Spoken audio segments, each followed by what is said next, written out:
8월 11일 화요일 생명의 말씀과 함께하는 가정 예배를 시작합니다. 찬송가 310장 1절과 3절을 부르겠습니다. 하나님의 은혜로 있을 데 없는 자 왜 구속하여 주는지 난 알 수 없도다. 내가 믿고 또 의지함은 내 모든 영변하시는 주님 늘 보호해 주실 것을 나는 확실히 아네. 내게 성령 주셔서 내 마음 감동해 주 예수 믿게 하는지 난 알 수 없도다. 내가 믿고 또 의지함은 내 모든 영변하시는 주님 늘 보호해 주실 것을 나는 확실히 아네. 이 시간 우리에게 주시는 하나님의 말씀은 신약성경 로마서 9장 4절부터 29절까지 말씀입니다. 하나님의 말씀을 봉독하겠습니다. 그들은 이스라엘 사람이라 그들에게는 양자됨과 영광과 언약들과 율법을 세우신 것과 예배와 약속들이 있고 조상들도 그들의 것이요 육신으로 하면 그리스도가 그들에게서 나셨으니 그는 만물 위에 계셔서 세세의 찬양을 받으실 하나님이시니라. 아멘. 그러나 하나님의 말씀이 폐하여진 것 같지 않도다. 이스라엘에게서 난 그들이 다 이스라엘이 아니요 또한 아브라함의 씨가 다 그의 자녀가 아니라 오직 이삭으로부터 난 자라야 내 씨라 불리리라 하셨으니 곧 육신의 자녀가 하나님의 자녀가 아니요 오직 약속의 자녀가 씨로 여기심을 받느니라. 약속의 말씀은 이것이니 명년 이때에 내가 이르리니 사라에게 아들이 있으리라 하심이라. 그뿐 아니라 또한 리브가가 우리 조상 이삭 한 사람으로 말미암아 임신하였는데 그 자식들이 아직 나지도 아니하고 무슨 선이나 악을 행하지 아니한 때에 택하심을 따라 되는 하나님의 뜻이 행위로 말미암지 않고 오직 부르시는 이로 말미암아 서게 하려 하사 리브가에게 이르시되 큰 자가 어린 자를 섬기리라 하셨나니 기록된 바 내가 야곱은 사랑하고 에서는 미워하였다 하신과 같으니라. 그런즉 우리가 무슨 말을 하리요? 하나님께 불의가 있느냐? 그럴 수 없느니라. 모세에게 이르시되 내가 긍휼히 여길 자를 긍휼히 여기고 불쌍히 여길 자를 불쌍히 여기리라 하셨으니 그런즉 원하는 자로 말미암음도 아니요 다른 박질하는 자로 말미암음도 아니요 오직 긍휼히 여기시는 하나님으로 말미암음이니라. 성경이 바로에게 이르시되 내가 이 일을 위하여 너를 세웠으니 곧 너로 말미암아 내 능력을 보이고 내 이름이 온 땅에 전파되게 하려 함이라 하셨으니 그런즉 하나님께서 하고자 하시는 자를 긍휼히 여기시고 하고자 하시는 자를 완악하게 하시느니라. 혹 내가 내게 말하기를 그러면 하나님이 어찌하여 허물하시느냐 누가 그 뜻을 대적하느냐 하리니 이 사람아 내가 누구이기에 감히 하나님께 반문하느냐 지음을 받은 물건이 지은 자에게 어찌 나를 이같이 만들었느냐 말하겠느냐.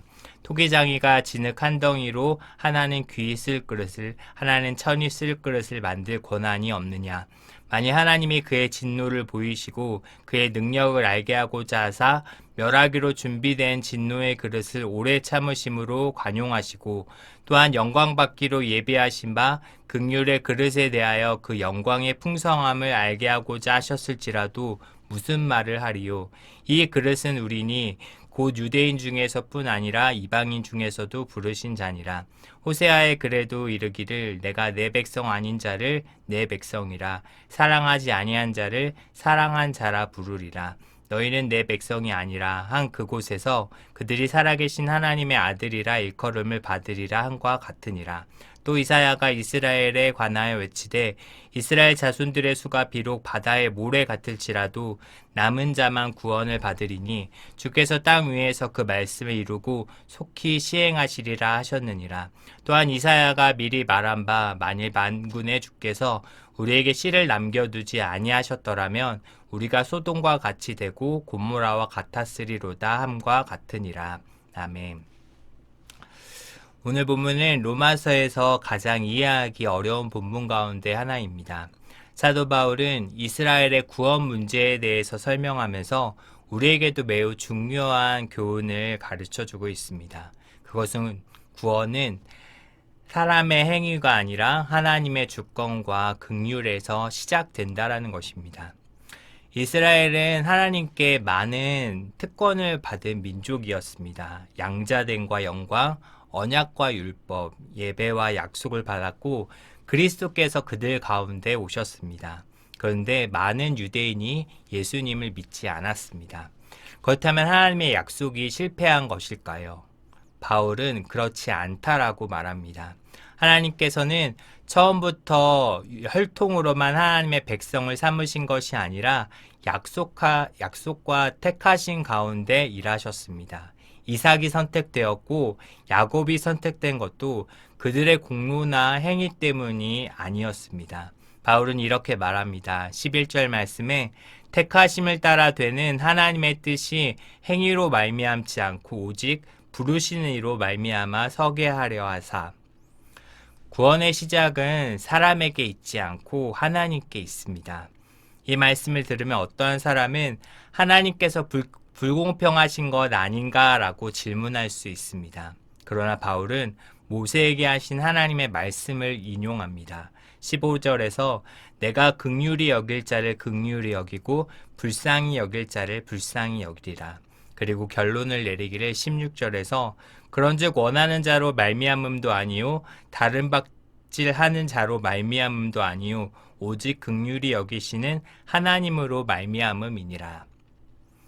우리가 하나님의 자녀가 된 것은 우리가 더 선해서도 더 열심히 살아서도 아닙니다. 하나님의 긍휼이 우리에게 임했기 때문입니다. 그래서 구원은 자랑할 수 있는 업적이 아니라 감사할 수밖에 없는 은혜입니다. 바울은 토기장이와 진흙의 비유를 통해 하나님의 주권을 설명합니다. 토기장이가 진흙을 가지고 원하는 그릇을 만들 수 있듯이 하나님은 역사를 주관하시며 자신의 뜻을 이루어 가십니다. 우리는 모든 것을 다 이해할 수는 없습니다. 그러나 분명한 것은 하나님의 뜻은 언제나 선하며 하나님의 계획은 결코 실패하지 않는다라는 것입니다. 성경은 하나님의 주권을 말할 때 우리를 두렵게 하는 것이 아니라 하나님을 더욱 신뢰하게 하려는 것입니다. 사랑하는 여러분, 오늘 본문은 우리의 구원이 얼마나 큰 은혜인지를 다시금 깨닫게 합니다. 우리는 하나님을 먼저 찾은 사람이 아니라 하나님께서 먼저 우리를 찾으셨습니다. 우리가 하나님을 선택한 것이 아니라 하나님께서 긍휼 가운데 우리를 부르셨습니다. 그래서 우리의 공로를 자랑할 수 없고 오직 하나님께 감사하며 살아갈 수 있을 뿐입니다. 구원은 우리의 행위가 아니라 하나님의 긍휼과 주권의 은혜입니다. 혹시 자신의 믿음을 자신의 노력으로만 생각하고 있지는 않습니까? 오늘 말씀 우리에게 겸손에 대해서 가르쳐주고 있습니다. 우리가 여기까지 믿음의 생활을 해온 것도 하나님의 은혜이고 앞으로도 끝까지 우리를 붙드실 분이 하나님이십니다. 그러므로 하나님의 주권을 신뢰하며 살아갈 수 있기를 바랍니다. 이해되지 않는 상황 속에서도 하나님의 뜻이 이루어질 것입니다라는 믿음으로 살아가시기를 간절히 소망합니다. 하나님의 주권으로 살고 있는 인생임을 기억하시기를 예수님의 이름으로 간절히 축원합니다. 기도하겠습니다. 은혜의 하나님 아버지, 우리의 행위가 아니라 하나님의 긍휼로 우리를 구원하여 주심을 감사합니다. 우리를 먼저 사랑하여 부르셔서 하나님의 자녀 삼아주신 은혜를 잊지 않게 하여 주옵소서. 이해할 수 없는 일들을 만날 때에도 하나님의 선하신 주권을 신뢰하게 하시고 우리의 뜻보다 하나님의 뜻이 이루어지기를 기도하는 믿음을 허락하여 주옵소서. 오늘도 구원의 은혜에 감사하며 겸손히 살아가는 삶이 되게 하옵소서. 예수 그리스도의 이름으로 기도드립니다. 아멘.